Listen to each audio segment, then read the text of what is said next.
নিয়ে বসে পড়তো। আগে যেমন বাইরে খেলাধুলা করতো, এখন সে আর বাইরে খেলাধুলা করে না, ঘরে বসে সারাদিন ফোন টিপে আর ফোনে গেম খেলে।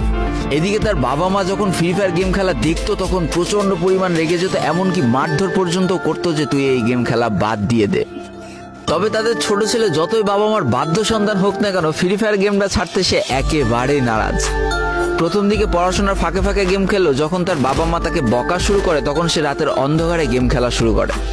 তবে বন্ধুরা, বলে রাখা ভালো, সে কিন্তু তার পড়াশোনা একেবারেই ঠিক রেখেছিল, অর্থাৎ গেমের কোনো কালো ছায়া পড়াশোনার উপরে কোনোদিনই সে পড়তে দেয়নি, যার কারণে তার রেজাল্টও মোটামুটি ভালোই হতো।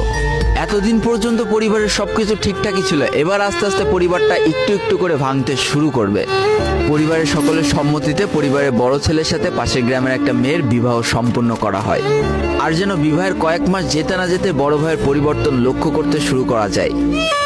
এতদিন ছোট ভাইয়ের পড়াশোনা খরচ বড় ভাই আর বাবা মিলে চালিয়ে আসলো, এখন আর বড় ভাই কিন্তু ছোট ভাইয়ের পড়াশোনা খরচ দিতে রাজি হয় না।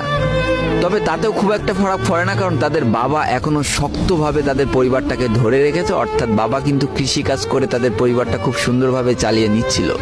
তবে বলে রাখা ভালো, হাতের পাঁচটা আঙুল যেমন এক হয় না, পরিবারের প্রত্যেকটা সন্তানের মন মানসিকতাও কিন্তু এক হয় না। কিছুদিন পর বড় ভাই পুরোপুরি আলাদা হয়ে যায়, তার বউকে নিয়ে নতুন করে সংসার তৈরি করে। এমনকি একটা পর্যায়ে যে বড় ভাই তার পরিবারকে অস্বীকার করে দেয়, অর্থাৎ একটা টাকা আর পরিবারে দিত না, সমস্ত টাকা সে নিজের সংসারেই খরচ করত।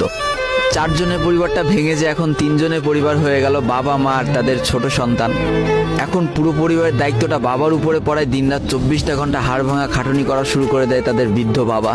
এদিকে তাদের ছোট সন্তান সবটা কাছ থেকে দেখে অনেক কষ্ট পেত, তারপরেও তার করার কিছুই ছিল না, তাকে পড়াশোনাটা চালিয়ে যেতেই হবে, কারণ বাবা মার একমাত্র স্বপ্ন তাকে পড়াশোনা করে মানুষের মতো মানুষ হতে হবে। এদিকে বলে রাখা ভালো, পড়াশোনার পাশাপাশি কিন্তু সে ফ্রি ফায়ার গেমটা অনেক ভালো মতো খেলা শিখে গিয়েছিল। তার 3 GB র্যামের ফোন একটু ল্যাগ দিলেও মোটামুটি ভালোই খেলা